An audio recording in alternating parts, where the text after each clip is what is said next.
नमस्कार दोस्तों, stock market studies में फिर से एक बार आपको बहुत बहुत स्वागत है। तो आज मैं फिर से आपके सामने कुछ इंपॉर्टेंट कंपनी का अपडेट फिर से लेकर हाजिर हुआ हूँ। तो हमेशा मैं आपको कंटिन्यूसली वीडियो शेयर इसलिए करता हूँ क्योंकि आपको मार्केट के बारे में कंटिन्यूसली पता चले और कुछ कुछ ही कंपनीज के बारे में चर्चा करता हूँ। और हाँ, जितने सारे दोस्तों के कमेंट्स भी होते हैं कुछ कंपनीज के बारे में अपडेट जानने के लिए, आप वो कर सकते हैं। आप उसके ऊपर भी मैं वीडियो जरूर आपके साथ जल्द से जल्द लेके आने वाला हूँ। तो फर्स्ट जो कंपनी इस वीडियो में वो है आईडीबीआई बैंक। देखिए, आईडीबीआई बैंक के ऊपर सबसे पहले मैं एक एक हिडन पॉइंट आपको बता दूं। देखिए, कंपनी कहने में तो एक देखा जाए तो एक प्राइवेट बैंक है, फिर भी इस कंपनी का जो प्रोमोटर है वो बेसिकली 94% के आसपास लेकर रखा है। ऑलमोस्ट 95% आप बोल सकते हैं। तो 95% होल्डिंग किसके पास है? गवर्नमेंट के पास है। क्योंकि इस कंपनी के ऊपर जो इन्वेस्टर के हिसाब से बात करो तो प्रोमोटर के पास एलआईसी और प्रेसिडेंट ऑफ इंडिया, इस दोनों के पास कंपनी के पास होल्डिंग है। सॉरी, दोनों मतलब गवर्नमेंट संस्था के पास होल्डिंग्स है। एलआईसी के पास 49% और प्रेसिडेंट ऑफ इंडिया के पास 45% के आसपास होल्डिंग्स है। और बेसिकली देखा तो कंपनी के ऊपर एफआईएस, डीएस और पब्लिक के पास अच्छा खासा यहाँ पे होल्डिंग नहीं है। क्यों नहीं है? क्योंकि प्रोमोटर ने पूरा का पूरा माल उठा के रखा है।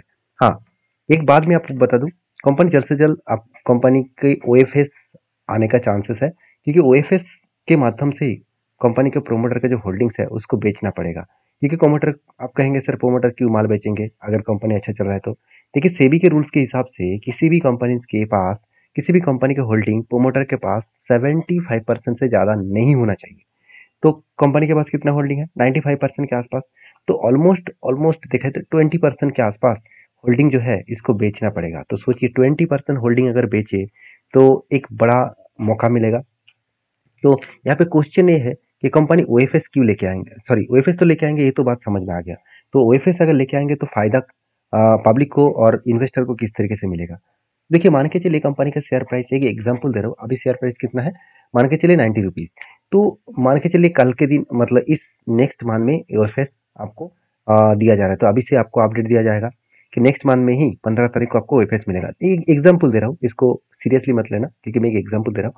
तो कंपनी क्या करेंगे? कंपनी आपको ऑफर देंगे कि चलो मेरे से कंपनी खरीदारी कर लो, मेरे शेयर को खरीदारी कर लो। तो जो 90 रुपीज करंट मार्केट चल रहा है, तो आप 80 रुपीज दे देना, कि 85 रुपीज दे देना। इस तरीके से कुछ अमाउंट फिक्स किया जाएगा। तो आप कहेंगे सर कंपनी का प्रोमोटर क्यों सस्ते में माल बेच रहा है? देखिए, सस्ते में माल नहीं बेचेंगे तो जो वो माल बेचना चाहते हैं तो वो बेचा नहीं जाएगा। क्योंकि अगर वो कहे कि चलो मार्केट में जितना प्राइस है उसी प्राइस में मेरा माल खरीदारी कर लो, तो कंपनी कहेंगे प्रोमोटर के पास से मैं क्यों खरीदारी करूं, मैं डायरेक्टली मार्केट से ही खरीदारी कर लेता हूं। तो इसी बेसिस में ओएफएस के माध्यम से, ऑफर फर्स्ट सेल के माध्यम से डिस्काउंट प्राइस में माल खरीदारी करने का मौका मिलता है। और जो लोग सोच रहे हैं कि इन्वेस्टर के पास होल्डिंग नहीं है, आप खुद देख लेना, जब ओएफएस आएगा तो सबसे ज़्यादा होल्डिंग उठाएगा डीएस और एफआईएस। तो कहने का मतलब यही है कि कंपनीज के ऊपर सारी चीज़ों को समझ कर काम करना पड़ेगा। हाँ, कंपनी में दम है, ये बात मैं जरूर कहूँगा, क्योंकि कंपनी इस बार भी अच्छा खासा रिजल्ट मतलब ले आने का कोशिश कर रहा है। क्योंकि फाइनली जो रिजल्ट आने वाला है आप खुद ही देख सकते हैं। टिल टू मंथ मतलब करंट ईयर का जो रिजल्ट है वो पिछली बार 20,000 करोड़ के आसपास था, इस बार 25,000 करोड़ के आसपास है। इंटरेस्ट भी कंपनी कमाया, सॉरी, इंटरेस्ट भी कंपनी पेमेंट किया और खर्चा भी कंपनी पेमेंट किया। सब कुछ मिटाने के बाद कंपनी का नेट प्रॉफिट देखिए 3,700 करोड़ से 5,300 करोड़ तक देखने को मिला। जो कंपनी एक time earning per share losses में कर रहे थे, आज वो 3 साढ़े 3 से 5 रुपीज के आसपास देखने को मिला। मतलब बेस्ट तरीके से कंपनी एक रिजल्ट को पब्लिश कर रहा है। तो मुझे लगता है एक अच्छा खासा ग्रोथ होने का चांसेस है, अच्छा खासा एक धमाका देखने का चांसेस मिलेगा। तो बाकी सेल्स का ग्रोथ, कंपनी का प्रॉफिट का ग्रोथ और सीएजीआर का परसेंटेज आप देखेंगे तो बहुत शानदार दिखेगा। एक साल में कंपनी अच्छा खासा ग्रोथ भी कर रहा है। तो सारे पॉइंट को सामने रखते हुए एक गुड अपडेट भी मैं आपके साथ शेयर करूं कि आईडीएफसी बैंक जो बोर्ड है वो कंसिडर करने वाला है डिविडेंड। तो कंपनी फाइनेंशियल ईयर 2024 में जब रिजल्ट आएगा, जिस दिन रिजल्ट पब्लिश किया जाएगा Q4 का, उस दिन कंपनी डिविडेंड अनाउंसमेंट करने वाला है। अभी रिजल्ट कब आएगा उसके बारे में चर्चा करूँ तो रिजल्ट का डेट अनाउंसमेंट हो चुके हैं। रिजल्ट आएगा 31 ऑफ मई आपको रिजल्ट भी मिलेगा और डिविडेंड भी मिलेगा। अभी चलो चार्ट के बारे में बात करूँ तो मैं पहले ही बोल चुका हूँ, मेरा जो एंट्री लेवल्स है, जिस पैटर्न्स को फॉलो करके मैं काम कर रहा हूँ उस पैटर्न्स को मैं आपके साथ शेयर करूँ। आप यहाँ पे देख सकते हैं एक कप विद हैंड पैटर्न्स बना, एक यहाँ पे कप बना, उसके बाद एक हैंडल बना। थोड़ा सा कप को दिखा देता हूँ। हाँ, अभी देखिए यहाँ पे जो पैटर्न्स हिसाब से बना, तो एक कप बना और उसके बाद एक हैंडल पैटर्न बना। तो कप विद हैंडल पैटर्न्स बनने के बाद फाइनली यहाँ पे क्या हुआ, ब्रेकआउट हुआ। और ब्रेकआउट करने के बाद बहुत दिनों तक यहाँ पे इंतजार किया और फाइनली वो टारगेट के नजदीक गया। देखिए टारगेट के नज़दीक गया, मैंने प्रॉफिट बुकिंग यहाँ पे नहीं कर पाया क्योंकि थोड़ा-सा बाकी था, मुझे लग रहा था इस लेवल को टच करेंगे, तो उससे पहले ही करेक्शन हो गया, कोई बात नहीं, धीरे-धीरे करके फिर से वो रिकवरी करेंगे। तो बाकी आपकी क्या राय है ज़रूर मुझे कमेंट्स करके बता सकते हैं। तो नेक्स्ट जो कंपनी है उसका नाम है ट्राइडेंट। देखिए सॉरी माफ़ी चाहता हूँ, उसका नाम है ट्रेंट।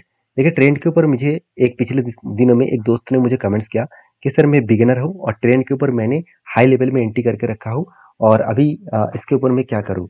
क्योंकि एक जिस तरीके से वोलेटिलिटी लास्ट 2 डेज़ में हो रहा है, तो मुझे डर लग रहा है। देखिए मैं आपको सबसे पहले मैं आपको एक रिक्वेस्ट करूँगा, आप अगर बिगिनर हैं, तो इतने बड़े कंपनी से काम मत करिए और दूसरी बात अगर आप बिगिनर हैं, तो पहले सीखिए क्योंकि हम मुझे लगता है कि सीखने के बाद ही किसी कंपनी के ऊपर काम करना चाहिए क्योंकि हर जगह पे आप एंट्री लेते रहेंगे और थोड़ा-सा अगर करेक्शन दिखे, थोड़ा-सा अगर लॉसेस भी आपको देखने को लग जाए, तो आप बुरी तरीके से आपका हालत खराब हो जाएगा और आप लॉसेस में माल बेचेंगे और मार्केट को खराब बुरा-भला कहकर आप भाग जाएँगे। तो इसलिए मैं बार-बार बोलता हूँ, सीख कर काम करिए। तो इसीलिए मेरे चैनल के साथ जुड़े रहिए, चैनल को सब्सक्राइब करिए, तो आपको नया-नया डेटा सीखने को मिलेगा और मेरा जो व्यू है ट्रेंड के ऊपर, वो मैं आपके साथ ज़रूर शेयर करूँगा।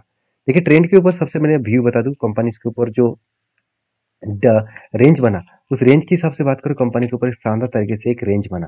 देखिए कंपनी कंटिन्यूसली एक रेंज के ऊपर ट्रेड किया बहुत दिनों से, फाइनली ब्रेकआउट किया। अभी देखिए ब्रेकआउट तो हुआ, तो अगर मैं कहूँ कि इस ब्रेकआउट के बाद हमेशा मैं रेंज के बेसिस में एंट्री लेता हूँ, तो यहाँ पे मैंने एंट्री क्यों नहीं लिया, सबसे पहले वो मैं बता दूं। एंट्री इसलिए नहीं लिया क्योंकि जब भी कोई इस तरीके से रेंज बनता है, कोई भी ब्रेकआउट होता है, तो ब्रेकआउट कंफर्मेशन होना चाहिए। कंफर्मेशन का मतलब क्या है? जब भी कोई कैंडल ब्रेकआउट होता है, उस नेक्स्ट कैंडल ग्रीन होना चाहिए। तो फर्स्ट ब्रेकआउट कैंडल तो ग्रीन हुआ, मगर नेक्स्ट कैंडल रेड हो गया, तो इसका मतलब कंफर्मेशन नहीं मिला। तो मैं इस तरीके से लेवल में काम कैसे करूंगा? तो ये तो ऊपर तो गया, जब तक इस नीचे लेवल को टच करके फिर से अगर ग्रीन कैंडल ब्रेकआउट ना दिखे हाई वॉल्यूम के साथ, तब तक मैं एंट्री नहीं लूंगा। तो मैं इंतजार करूंगा इस लेवल को टच करने का और उसके बाद अगर बाउंस बैक करे तो मैं जरूर एंट्री लूंगा। हाँ, जो लोग इस कंपनी के ऊपर निवेश किया है उसके लिए बता दूं कि आप प्लीज एक बार संभल कर काम करिएगा कि कंपनी में कोई भी डाउन नहीं है, कंपनी ऑलवेज गुड है क्योंकि टाटा ग्रुप की कंपनी है और ट्रेंट आप सभी जानते हैं एक ऐसे ब्रांड है, ऐसे कंपनी है जो सस्ते प्रोडक्ट से लेकर लग्जरीज प्रोडक्ट को कंपनी बेचते हैं। बेसिकली कंपनी का टेक्सटाइल का बिजनेस है और कंपनी देखिए खुद के जो ट्रेंड का जो बिजनेस है वो रिटेलिंग के ऊपर साथ ही साथ फूडर्स के ऊपर, एक्सेसरीज के ऊपर, टॉयज के ऊपर, गेम्स, फूड, साथ ही साथ ग्रोसरी प्रोडक्ट के ऊपर कंपनी काम करते हैं। तो बेसिकली कंपनी का जो बिजनेस है बहुत स्ट्रांगली ग्रोथ कर रहा है क्योंकि आपको कंपनी का प्रॉफिट एंड लॉस देखकर आपको पता चलेगा इस साल में कंपनी हाईएस्ट सेल्स जनरेट किया, पिछले सालों की तुलना से भी कई गुना ज्यादा सेल्स जनरेट किया, 8,200 से 12,000 करोड़ तक कंपनी का सेल्स जनरेट हुआ। एक्सपेंस भी बेस्ट है, कंपनी का नेट प्रॉफिट भी फर्स्ट टाइम कंपनी 1400 करोड़ तक प्रॉफिट जनरेट किया, आज तक की सबसे हाईएस्ट प्रॉफिट जनरेट किया है। तो कंपनी जिस तरीके से खुद को प्रॉफिटेबिलिटी को मेंटेन किया, तो मुझे नहीं लग रहा कि कंपनी नीचे आएगा। हाँ, नीचे आ सकते हैं, उस लेवल को रिटेस्ट करने के लिए आ सकते हैं, इस लेवल को रिटेस्ट करने के लिए आ सकते हैं और उसके बाद बाउंस बैक जरूर करने वाले हैं। तो अभी फिलहाल के लिए मुझे लगता है कि कंपनी के ऊपर वोलेटिलिटी दिखेगा क्योंकि मार्केट में वोलेटिलिटी है, 2 दिन ऊपर गया फिर से करेक्शन हो गया, फिर से ऊपर फिर से नीचे, तो इस तरीके से सिचुएशन देखने को मिल रहा है। इलेक्शन का माहौल है, तो इलेक्शन जब तक कंप्लीट नहीं होंगे तब तक मार्केट में एक वोलेटिलिटी रहेगा। तो इस जगह पे आप डरना डरना मत। कोई व्यक्ति को मैं ये नहीं कहूँगा कि आप होल्ड करिए, बाई करिए, सेल करिए, ये आपके ओपिनियन के हिसाब से करिए, आपके जो सेबी रजिस्टर्ड एडवाइजर है उसके साथ बातचीत करके करिए। मेरा काम था सारे पॉइंट्स को शेयर करना, मेरा काम था मेरा खुद का ट्रेड आपके साथ शेयर करना। बाकी आपके क्या ओपिनियन है जरूर मुझे कमेंट्स करके बता सकते हैं। तो नेक्स्ट जो कंपनी है उसका नाम है एवेन्यू सुपरमार्ट, जिसको हम लोग डीमार्ट नाम से जानते हैं। तो फाइनली डीमार्ट के ऊपर जो जिसका मैं इंतजार कर रहा था, फाइनली वो लेवल मुझे लग रहा है अभी ब्रेकआउट करेगा क्योंकि देखिए डीमार्ट बहुत दिनों तक इंतजार करा है क्योंकि कंपनी इसके ऊपर क्या बना आप खुद ही देख सकते हैं। पहले 2 बार शोल्डर केड हुआ और 2 बार शोल्डर बनने के बाद एक बिग हेड बना, फिर से शोल्डर बना, फिर से शोल्डर बना और देखिए फिर से शोल्डर बना। तो इतने बार शोल्डर बनने के बाद फाइनली ब्रेकआउट हुआ और ब्रेकआउट करने के बाद कंपनी क्या किया, धीरे धीरे करके कंपनी ऊपर गया, एक बार रिटेस्ट किए उसके बाद ऊपर जाने का कोशिश कर रहे हैं। देखिए इस तरीके से जब भी कोई रेंज को स्ट्रांगली कोई रेंज को रेजिस्टेंस को अगर ब्रेक करता है, ये लेवल जो है एक रेजिस्टेंस है, तो इस रेजिस्टेंस को फाइनली जब ब्रेकआउट किया था तो वो एक बार रिटेस्ट करने के लिए जरूर आएगा। तो रिटेस्ट किया उसके बाद अगर बाउंस बैक किया तो सोचना वो टारगेट देकर ही दम लेंगे। तो बाकी इसके ऊपर तो मैं बुलिश हूँ क्योंकि डीमार्ट ने जिस तरीके से खुद को रिप्रेजेंट किया और डीमार्ट ने जिस तरीके से प्रॉफिट एंड लॉस इस बार भी रिप्रेजेंट कर रहे हैं, ये भी बताया जा रहा है कि कंपनी का रिजल्ट इस बार बहुत शानदार आने वाला है। ऑब्वियसली शानदार आने वाला है, क्योंकि जिस तरीके से रिजल्ट आने से पहले ही जर्नी स्टार्ट हो चुके हैं, इसका अंदाजा लग चुके हैं कि कंपनी का रिजल्ट अच्छा खासा आने का चांसेस है। क्योंकि खुद देख लीजिए कंपनी की जो नेट प्रॉफिटेबिलिटी है, जो पिछले सालों की तुलना से इस बार भी अच्छा खासा नेट प्रॉफिट देखने को मिला है। तो बेस्ट तरीके से सिचुएशन बनते जा रहे हैं। तो बाकी जब सिचुएशन कंप्लीट होंगे तो मैं आपके साथ जरूर शेयर करूंगा। बाकी इस कंपनी का सेल्स का ग्रोथ, प्रॉफिट का ग्रोथ सब कुछ बेस्ट है, और इसीलिए इन्वेस्टर भी इस कंपनी के ऊपर ट्रस्ट बिल्ड करते हैं। कोई भी शेयर बेचकर कंटिन्यू कर रहे हैं। तो आप भी इस कंपनी के ऊपर राय रखिए, आपकी क्या राय है जरूर कमेंट्स करिए। मैं तो इस कंपनी के ऊपर बुलिश हूँ और मैं कंटिन्यू जरूर करूंगा। तो नेक्स्ट जो कंपनी है उसका नाम है टाटा मोटर्स लिमिटेड।